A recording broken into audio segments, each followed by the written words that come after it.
It was an ordinary morning at the bustling town market when something extraordinary happened. An old woman stumbled, her basket of fruits spilling across the cobblestones. People watched, hesitant and unsure of what to do. But amidst the chaos, one figure moved decisively. What happened next would not only change that woman's life, but also inspire millions around the world. Describe the market with sensory details. The air was filled with the scent of fresh bread and spices.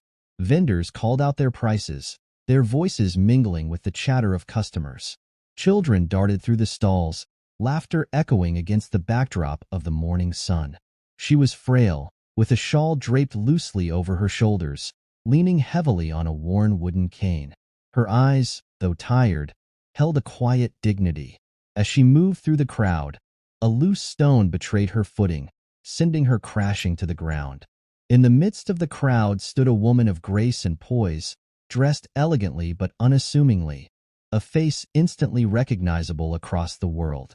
Melania Trump, with her signature calm demeanor, watched the scene unfold. But what she did next left the onlookers stunned. What brought Melania Trump to this modest market? And why did her actions that day touch the hearts of everyone who witnessed them? Her name was Mrs. Evelyn Johnson, a woman in her late 70s, with skin weathered by the years but eyes still sharp and full of wisdom. Her once beautiful auburn hair, now faded to silver, was neatly tucked into a bonnet. She lived in a small house on the outskirts of town, surrounded by memories of her late husband and children who had long since moved away. Every morning, she walked to the market to buy fresh produce, a routine that gave her a sense of purpose in a life that had slowly become quieter. Mrs. Johnson's life was one of resilience. After her husband passed away years ago, she never remarried. Her children, though successful, were caught up in their own lives, too busy to visit as often as she would have liked. She had learned to be self-sufficient, though the loneliness of her old age often pressed heavy on her heart. Yet, she carried on, determined not to burden anyone. She was the type to fall, but never to ask for help. Pride, perhaps, or fear of being seen as weak, kept her from reaching out. The day she stumbled wasn't the first sign that something was amiss. A few days before, she had hesitated for a moment at the base of her stairs, clutching the railing with trembling hands. She brushed it off, telling herself it was just a bad night's sleep. But deep down, she knew things were starting to slip away. And then there was Melania Trump, a figure who seemed so out of place in the humble market. Her height, her flawless posture, the expensive silk scarf that draped around her neck, all of it screamed the life of a global icon. Yet, despite her celebrity status, there was a quiet kindness in her demeanor, a softness in her eyes that suggested she was not just someone who had it all, but someone who cared deeply about the world around her. Melania had never sought the spotlight. Her journey to becoming First Lady was one marked by both public admiration and harsh criticism, but she had always remained composed. Beneath the elegance and the public persona was a woman with a sense of duty, a woman who, behind closed doors, cared deeply about causes that touched the human heart. Whether it was advocating for children or reaching out to those in need, Melania had a desire to make a difference in a world that often seemed indifferent. She had been in the city for a private visit, far from the crowds and cameras that usually followed her every move. What made her pause in that market on that particular day, though, was a feeling she couldn't shake. A sense of needing to connect with something real, something raw. She didn't know it yet, but her path was about to cross with Mrs. Johnson's in a way that would change both of their lives forever. The market was busy, vibrant with activity. The air was crisp with a hint of autumn, the first of the season's chill seeping into the bones of the shoppers. The scent of apples and fresh-baked bread filled the air, mixing with the chatter of the vendors who called out their prices, haggling in a dance of commerce. Yet amid this energy, there was an undercurrent of something more, an unspoken tension that seemed to hang in the air, as if the world was holding its breath for what was to come. As Mrs. Johnson bent to gather the spilled fruit, the young vendor across from her, a man in his late 20s, glanced at her with annoyance. He was new to the market, eager to make a name for himself, but impatient with the elderly woman's slow movements. There was no kindness in his eyes, no patience for her age, just the promise of quick profit and frustration. His eyes flicked toward the fruit she had dropped, a silent judgment passing between them. But the world, it seemed, had other plans. Mrs. Johnson, unaware of the eyes that watched her with disdain, clutched her cane and struggled to rise. The embarrassment she felt in front of strangers was only matched by the ache in her body. But she was used to this, the slow decline, the quiet moments when she felt invisible. As she straightened, she glanced around for help, but most people were too busy to notice.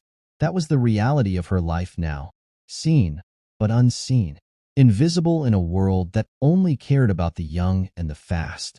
Across the square, Melania Trump's eyes were fixed on the old woman. She had noticed the fall, and as much as she wanted to turn away and continue her day, something about Mrs. Johnson's struggle stirred something within her. There was an understanding in Melania's eyes, an unspoken recognition of something she herself had faced, though in different circumstances. She couldn't explain it, but her feet moved toward the fallen woman without hesitation. What was it about this woman, this ordinary soul, that called to her? As Melania walked through the crowd, the chatter around her seemed to fade. Her heels clicked sharply against the cobblestones, but each step felt as if the world were holding its breath. When she reached Mrs. Johnson, who was still bent down trying to gather the fruit, Melania's hand rested gently on her shoulder. The touch was soft, but there was strength behind it. "Let me help you with that," she said, her voice warm, soothing, a stark contrast to the chilly morning air. Mrs. Johnson paused for a moment, her hands trembling slightly as she looked up. Her eyes met Melania's, and for a second, a flash of vulnerability crossed her face. She had seen many people pass her by in her life, but this woman, this stranger, was offering help. But Mrs. Johnson's pride, her fear of being seen as weak, held her back. She hesitated, then slowly nodded. "Thank you," she whispered, her voice barely audible.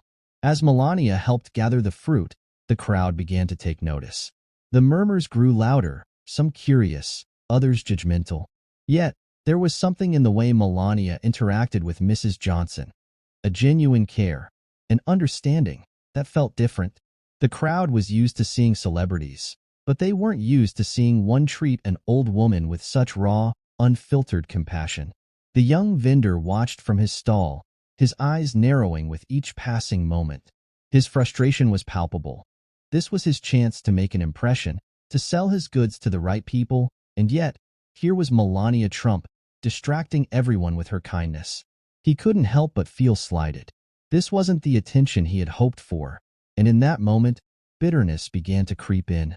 As Melania and Mrs. Johnson shared a quiet moment of conversation, the vendor's eyes lingered on them, filled with judgment. It was a silent sneer, one that could almost be felt in the air. His thoughts were sharp, cutting through the serene atmosphere like a knife. Why help her? He thought, she's just another old woman, slowing everyone down. But his disdain was hidden behind a smile, his hands rearranging his wares as he muttered quietly to a fellow vendor. Some people just like to draw attention to themselves. Melania, oblivious to the vendor's thoughts, focused on Mrs. Johnson, helping her rise from the ground. There was no sign of hesitation in her movements, no indication that she questioned her choice to step in, but in the back of Mrs. Johnson's mind, a small seed of doubt began to sprout. Why was Melania helping her? What did this woman want in return? Was this kindness or a momentary show for the crowds? As Melania helped her to her feet, Mrs. Johnson's thoughts swirled in confusion. The warm, kind gesture should have made her feel comforted, but instead, it made her uneasy. She had been alone for so long, relying only on herself, that any kindness felt foreign. She hadn't asked for this help, and yet here it was, unbidden. In the quiet recesses of her mind, a nagging thought grew louder. Why now? Why me? She began to wonder if there was something more to this encounter than just compassion. Across the market, the vendor had started to play his own game. He casually made his way over to where Melania was helping Mrs. Johnson. With a charming smile, he struck up a conversation, carefully weaving subtle hints into his words. "You know," he began, "some people here don't take kindly to outsiders meddling in their affairs." He glanced at Mrs. Johnson, his words dipped in thinly veiled judgment. "We all have our troubles, But sometimes the help we receive comes with a price, even if we don't realize it. His voice was sweet, but there was something behind it. Something that didn't sit right with Melania. Melania glanced at the vendor, sensing the tension in his words, but she didn't let it show. Mrs. Johnson, however, could feel the unease creeping up again. She glanced between the vendor and Melania, her trust wavering. She didn't understand why Melania was here, offering her help. Could it really be out of kindness, or was there something else at play? Her thoughts began to race, the warmth of Melania's touch now feeling heavy with uncertainty. The vendor's words lingered in the air like a poison, and as Melania turned to offer a few more reassuring words to Mrs. Johnson, the vendor's smirk grew. He had planted a seed of doubt in the old woman's mind, and now he would watch it grow. He wasn't just a passive observer. He was playing a part in this drama, orchestrating the story in his own way. His small betrayal wasn't loud. It didn't shout or demand attention, but it was insidious, working its way into the heart of Mrs. Johnson's conflict. Melania stood still for a moment, the weight of the vendor's words hanging in the air. Her instincts, honed through years of dealing with the world's judgment and criticism, screamed at her to leave. But something about Mrs. Johnson's quiet demeanor, the way she tried to pull away from the kindness, made Melania stay. She had seen enough in her life to recognize when someone was in need, even when they didn't ask for help. But as the crowd began to stir, the unease in the air thickened, and she couldn't shake the feeling that something darker was brewing. As Mrs. Johnson stood, the weight of her decision pressing on her shoulders, she made a choice. She turned toward the vendor, seeking validation, seeking comfort in the familiar face that had watched her fall. "Thank you for your help," she said softly, her voice laced with the suspicion she couldn't hide. The vendor's face lit up with a smug satisfaction, his role in the story complete. But as Mrs. Johnson's words left her lips, Melania's expression shifted. Her eyes narrowed slightly, a flash of realization dawning in her mind. She hadn't been the only one watching. The vendor had been playing a game, feeding lies and sowing doubt. And Mrs. Johnson, the woman she had hoped to help, had fallen for it. Her heart sank, the weight of the emotional toll settling on her chest. The crowd, too, had noticed the shift, and the air grew thick with tension. The tension was palpable, almost suffocating. Mrs. Johnson stood between two worlds, the kindness she had been offered and the deceit that now seemed to shadow it. Melania took a step back, her heart heavy with the realization that sometimes, no matter how good your intentions, you can never fully protect someone from the betrayals that live within their own minds. The world around me seemed to slow down as I watched Mrs. Johnson's eyes narrow, her gaze flickering between Melania and the vendor. It was as though the entire atmosphere shifted. What had once felt like a quiet market now pulsed with the quiet tension of unspoken words. My heart raced, my thoughts scattered, as I realized the truth. Everything I believed had been a lie. The kindness I thought was genuine had been tainted by doubt. The help I thought was pure was now shadowed by betrayal. "I don't need your help." Mrs. Johnson's voice cracked, sharp and jagged, breaking the stillness of the air. Her words were like a slap to the face, unexpected and filled with pain. Melania's expression faltered, but she said nothing, her eyes only widening slightly as the old woman took a step back, pulling away from her touch. And then, the vendor's smile, too innocent, too smug, revealed it all. He had been the one to plant the seed of doubt in Mrs. Johnson's mind. He had been the one who whispered, who nudged her toward mistrust. And now, as the old woman's suspicion had boiled over into full-blown rejection, he stood there, watching the scene unfold with a quiet satisfaction.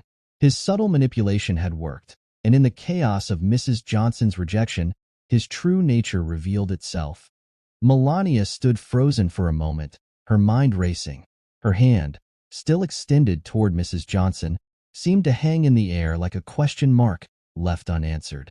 She had never imagined that her act of kindness could be twisted into something so cruel. The sting of betrayal cut deeper than she expected, not from the vendor, not from the crowd, but from the very woman she had tried to help. Her heart clenched in a way it hadn't in years. She had been so sure of her actions, so confident in her ability to do good. But now, The weight of Mrs. Johnson's rejection felt like a boulder crushing her chest. She had misread the situation, miscalculated the trust that had been offered to her, and now everything she had tried to build, every ounce of compassion, was falling apart. As Melania stepped back, her face betraying no emotion, I saw it. A flicker of something, something I couldn't quite place, crossed her eyes. Was it regret? Was it the sudden recognition of how fragile human connection could be? Or was it the sting of feeling alone in her effort, abandoned by the very person she sought to help? "You think you're better than me, don't you?" Mrs. Johnson's voice trembled as she spoke, her words harsh and full of years of pent-up frustration. "You think you can just waltz in and save me from this life, this miserable existence?" She gestured around the market, her hands shaking as if the world around her had become too much to bear. "You don't know what it's like. People like you, people with your money, your life. You think you can fix me, but you can't." In that moment, the true betrayal hit me. The old woman didn't just reject Melania's help. She had rejected everything that had been offered to her, all out of a lifetime of mistrust, pain, and fear. She had been a victim of so many small betrayals, of people promising to change her life and then leaving. And now, when someone finally came along who wanted to offer real help, she couldn't accept it. Her pain had become her prison, and Melania, in her kindness, had become yet another person who had let her down. A moment of heartbreak. Melania closed her eyes, a quiet, invisible sob escaping from her lips as she processed everything in that instant. I could see it in her eyes. She didn't understand. She hadn't been prepared for this, for the rejection that came not from her actions, but from the deep-rooted wounds Mrs. Johnson carried. Her entire body seemed to slump slightly, as if the weight of the situation was too much for her to bear. But then, without saying a word, Melania did something no one expected. She stepped closer to Mrs. Johnson, ignoring the vendor's growing smirk and the crowd's hushed whispers. She placed a gentle hand on the old woman's shoulder, not in a gesture of help, but in one of understanding. "I'm sorry," Melania whispered, her voice barely audible in the noise around them. "I didn't mean to hurt you. I just wanted to help." The vendor's smile faltered for a brief moment, but as he saw Melania's defeated posture, it returned, broader than ever. He had won. In his small way, he had set a fire that would burn everything down, and now, with the scene unfolding before him, he could finally enjoy the fruits of his manipulation. He had made a woman, who, in his mind, was far too perfect, feel helpless, vulnerable, and unwanted. In his twisted sense of triumph, he had succeeded. But as Melania stood there, with the weight of everything crashing down on her, I could see something shift in her. There was no anger, no outburst, no retaliation. Instead, there was a calm understanding, a recognition that sometimes, no matter how hard you try, you can't save everyone.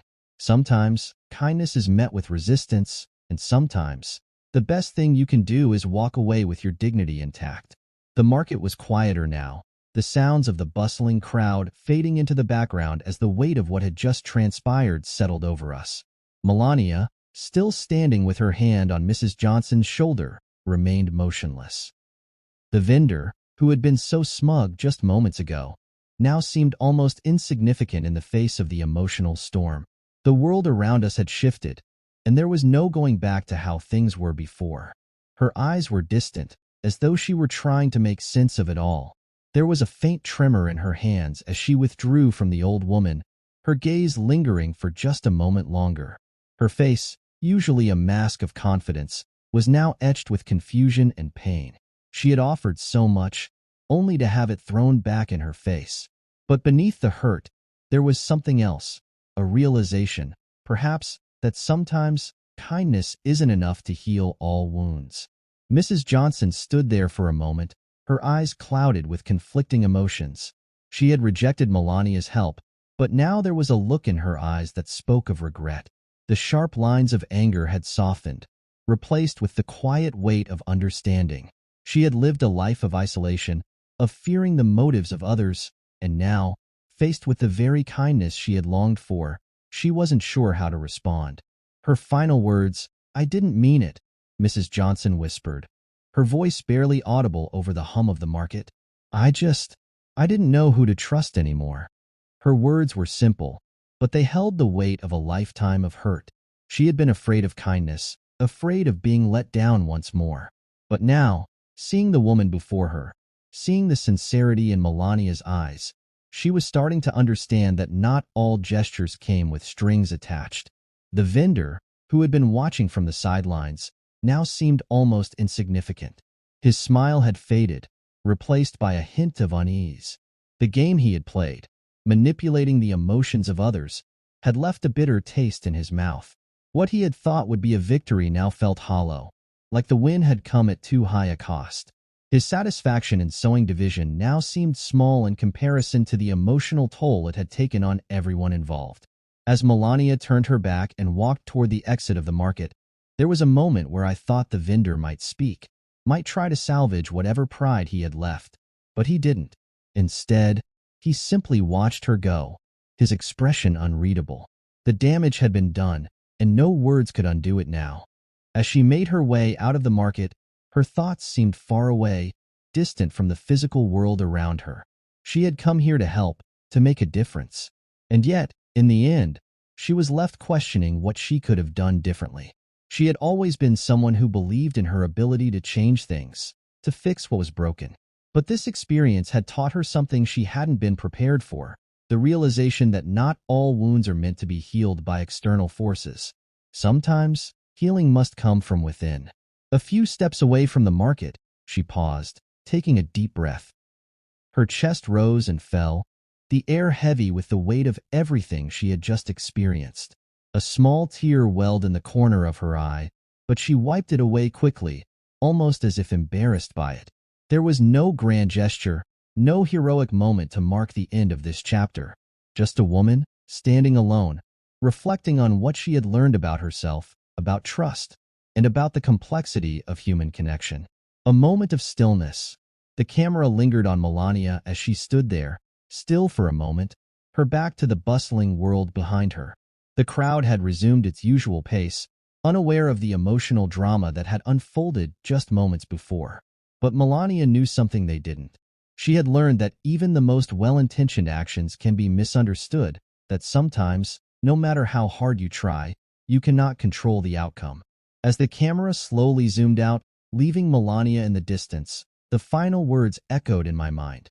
In a world filled with broken trust, sometimes the hardest thing to do is simply show up and try, even when the odds are against you.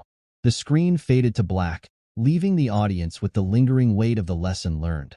Sometimes, we must accept that not all efforts will bear fruit, but the willingness to try, to be vulnerable, is what truly matters. As the final moments of the story fade, a thought lingers: the old woman's rejection, the vendor's manipulation, and Melania's quiet reflection. The price of trust is high, but it's in those moments of betrayal where our true character is revealed. Will we allow the hurt to define us?